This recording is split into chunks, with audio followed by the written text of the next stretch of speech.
میں یہ عرض کر رہی تھی کہ ہم اپنے والدین سے بھی کہتے ہیں نا کہ ہمیں دعا میں یاد رکھیں. والدین تو سراپا دعا ہی ہیں اولاد کے لیے, سراپا دعا ہے ماشاء اللہ. ان کی نگاہیں بھی دعائیں ہیں, ان کی سوچ بھی دعا ہے, ان کے دل کی دھڑکن بھی دعا ہے. بے شک. آمنہ آپ کی جانب بڑھوں گی.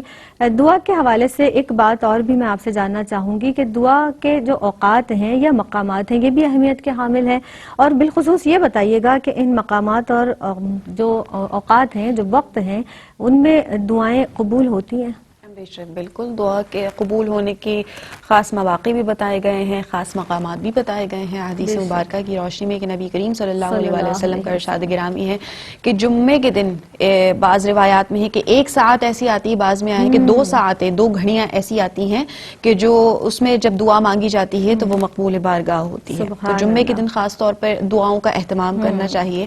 اس کے علاوہ فرمایا کہ رات کے وقت جو حصہ رات کا صبح کے قریب ہوتا ہے وہ ایک ایسا وقت ہے کہ جس میں جو دعا مانگی جائے وہ قبول ہوتی ہے. اس کو ہم عمومی طور پہ تہجد کا وقت کہتے ہیں. اور بے شمار روایات میں اور جب ہم تہجد کے فیوز و برکات پڑھتے ہیں تو اس میں معلوم ہوتا ہے کہ اللہ رب العزت ندا دیتا ہے کوئی مجھ سے بخشش و مغفرت طلب کرنے والا ہے, کوئی مجھ سے رزق طلب کرنے والا, مجھ سے مانگے تو میں اسے عطا کروں گا. تو جو رات کا پہر ہوتا ہے, یہ جو صبح سے قریب ہوتا ہے, یہ اللہ سے راز و نیاز کرنے کا وقت ہوتا ہے, یہ اللہ سے باتیں کرنے کا وقت ہوتا ہے, خود پکار رہا ہوتا ہے. اور ایک اور حدیث مبارکہ میں اس بات کی تشبیہ بھی دی جاتی ہے کہ میرا بندہ جب سو جاتا ہے اور آدھی رات کو جب اس کی آنکھ کھلی اور اس نے اٹھ کر میری عبادت کی اور اس نے مجھ سے کچھ مانگا, اگر میں نہ دوں تو گویا میں نے اس سے بھی وفائی کی, اور اگر میرا بندے کی آنکھ رات میں کھلی اور وہ دوبارہ سو گیا تو گویا اس نے مجھ سے بے وفائی کی. تو جب بھی رات میں آنکھ کھلے تو اپنے لیے دعائیں مانگے, نماز تہجد کا اہتمام کیجیے.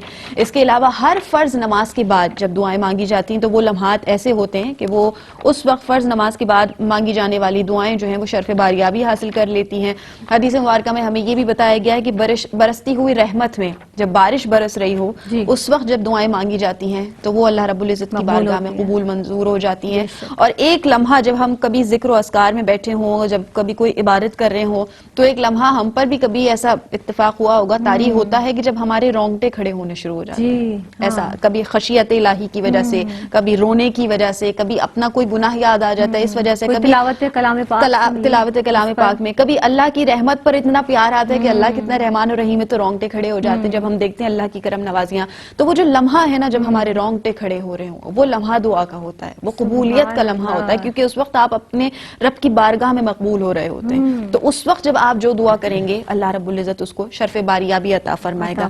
مقامات کے حوالے سے دیکھ لیں تو جس طرح ہماری تربیت کی جاتی ہے, ہمیں بتایا جاتا ہے کہ گھر میں بھی ہمیں نمازوں کے لیے ایک حصہ مقرر کر دینا چاہیے, یا جیسے ہمارا کوئی روم یا کوئی ایسا کمرے کا حصہ ہونا چاہیے جو ہماری عبادت گاہ ہو. خاص طور پہ خواتین کے حوالے سے ذکر کروں گی کیونکہ مرد حضرات تو ظاہر ہے مسجد میں نماز کی ادائیگی کرتے ہیں. کوئی ایسا ایک کمرہ ہمیں اپنے گھر کے حصے میں ایسا مختص کر دینا چاہیے جہاں بس صرف روحانیت ہو, جہاں ہم بیٹھ کر اللہ سے بات کر سکیں, جہاں ہم نمازیں ادا کر سکیں, جہاں ہم تلاوت کلام پاک کر سکیں.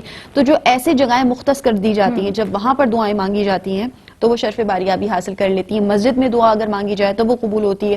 حرمین شریفین میں دعائیں مانگی جائیں تو یقینی بات ہے کہ قبول ہوتی ہیں. اپنے والدین کے پہلو میں بیٹھ کر دعائیں مانگی جائیں تو اللہ رب العزت والدین کی خیر و برکت کے حوالے سے جو ہے وہ آپ کی دعائیں قبول فرما لیتا ہے.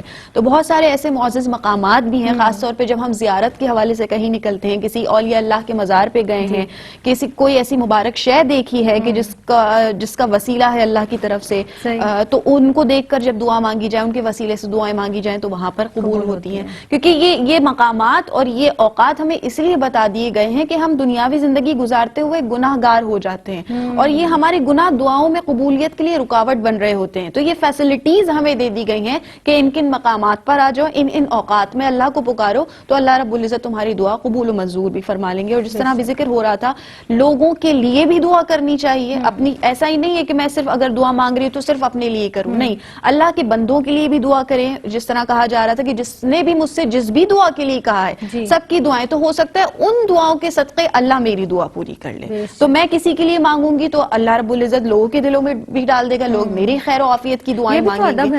یہ گیو اینڈ ٹیک ہے, بالکل دعا کریں پھر اپنے بے شک, بالکل ایسا ہی ہے. اور دعا تو پھر سلام بھی تو ایک دعا ہے نا, جب ہم سلام کرتے ہیں تو جواب ہم پر پھر دینا واجب ہو جاتا ہے. تو ایک دوسرے کو دعائیں دیتے رہیے, بہت خوبصورت تحفہ ہے, دنیا کے لیے بھی آخرت کے لیے بھی ہے. دعائیں دیتے رہیے, دعائیں لیتے رہیے, تو آپ کی بھی دعائیں قبول ہوں گی, آپ کے توسط سے دوسروں کی دعائیں بھی اللہ رب العزت قبول و منظور فرمائے گا. سبحان اللہ.